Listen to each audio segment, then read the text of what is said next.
हेलो दोस्तों, ये गाड़ी आई है हमारे पास 2016 मॉडल रिस्टोर होने। इसकी कंडीशन आप देख सकते हैं क्या कंडीशन है।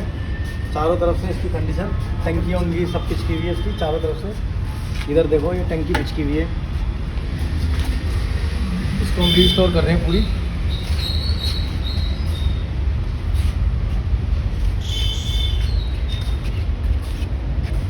चोकर लीक है इसका, मरगाट पिचका हुआ है, इंजन में सारी लीकेज है, सारी को एकदम प्रॉपर बनाएंगे, एकदम न्यू।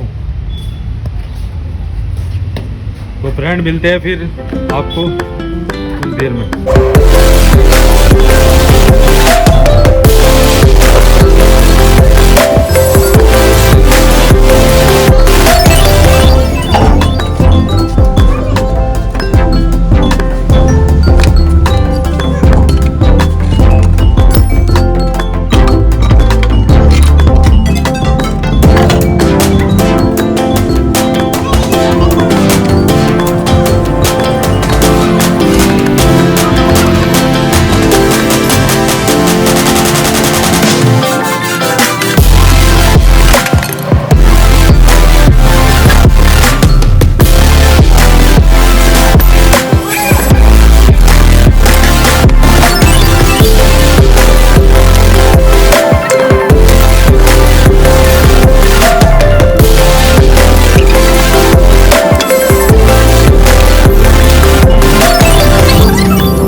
फाइनली दोस्तों गाड़ी कंप्लीट हो गई है। इलेक्ट्रा BS3 2016 मॉडल।